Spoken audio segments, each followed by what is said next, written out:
Hello friends, તમારું સ્વાગત છે મારી ચેનલ કૃષ્ણા ટેસ્ટી ટેબલમાં। આજે આપણે બનાવીશું મિનિટોમાં તૈયાર થતા ઇન્સ્ટન્ટ ગુલાબજાંબુ।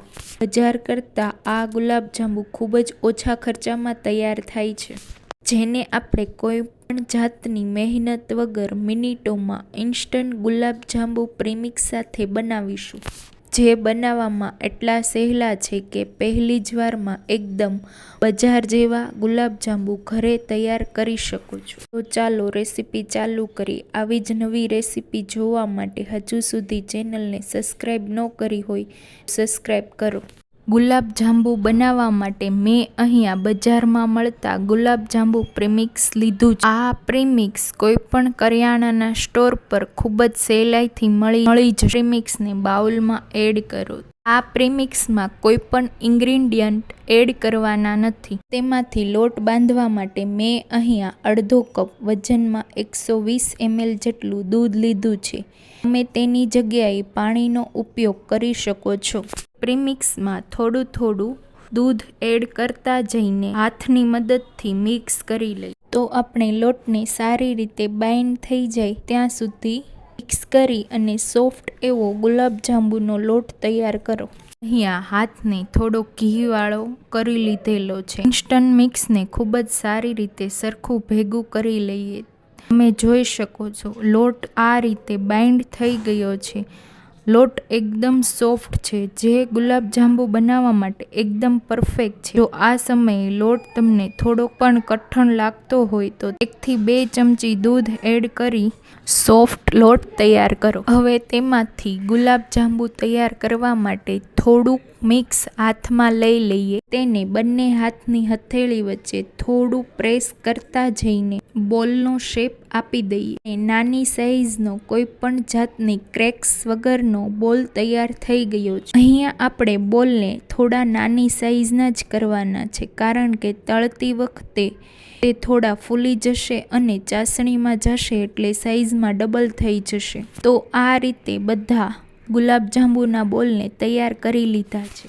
ગુલાબજાંબુની ચાસણી બનાવવા માટે 3 કપ અને વજનમાં જોઈએ તો 600 ગ્રામ જેટલી ખાંડ લીધી અને તે જ કપના માપથી 4 કપ જેટલું પાણી એડ કરી દીધું। અહીંયા તમે કપની જગ્યાએ વાટકીનો ઉપયોગ કરી શકો છો। હવે ફ્લેવર માટે 3 થી 4 નંગ જેટલી એલચી લીધી છે।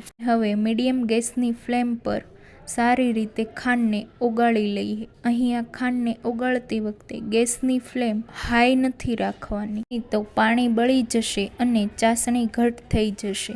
લગભગ 2 થી 3 મિનિટ જેવું થઈ ગયું છે। ખાંડ એકદમ સારી રીતે ઓગળી ગઈ છે। હવે ચાસણીને 2 થી 3 મિનિટ માટે બોઇલ કરી લઈએ, જેથી તે મધ જેવી ચીકાશવાળી થઈ જાય। 3 થી 4 મિનિટ પછી જોઈએ તો આપણી ચાસણી મધ જેવી ચીકાશવાળી થઈ ગઈ છે, જે ગુલાબજાંબુ બનાવવા માટે એકદમ પરફેક્ટ છે। અહીંયા આપણે કોઈ પણ તારની ચાસણી નથી કરવાની। હવે ગેસની ફ્લેમને બંધ કરી દઈએ। તૈયાર થયેલી ચાસણીને ઢાંકી દઈએ, જેથી તે થોડી ગરમ રહે। ગુલાબજાંબુને તળવા માટે મેં અહીંયા ઘી લીધું છે। ઘીને કડાઈમાં એડ કરીને ગરમ કરો। ઘી ગરમ થાય એટલે તૈયાર થયેલા ગુલાબજાંબુને ઘીમાં એડ કરી દઈએ।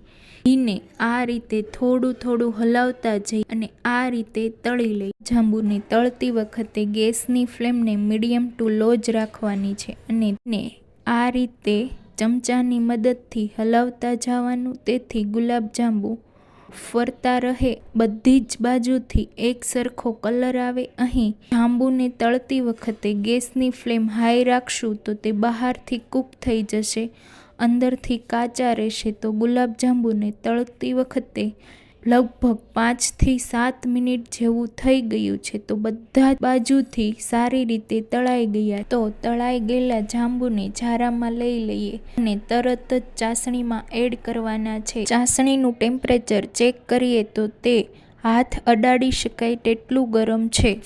તો તેમાં જાંબુને એડ કરી દઈએ। બધા જ જાંબુને તળીને ચાસણીમાં રાખી દીધેલા હતા અને ફક્ત 30 થી 40 મિનિટ ચાસણીમાં એબ્ઝોર્વ થઈને આપણા ગુલાબજાંબુ તૈયાર થઈ જશે। થી 40 મિનિટ પછી આપણા ગુલાબજાંબુ તૈયાર થઈ ગયા છે. ચાસણીમાંથી એક ગુલાબજાંબુ લઈને જોઈએ તો એકદમ રસાદાર અને બજાર જેવા ગુલાબજાંબુ તૈયાર થઈ ગયા છે. તો આ ઇન્સ્ટન્ટ પ્રીમિક્સ સાથે આપણા ગુલાબજાંબુ તૈયાર થઈ ગયા છે. જો તમને મારી રેસીપી ગમે તો વિડીયોને લાઇક, શેર અને સબસ્ક્રાઈબ કરો.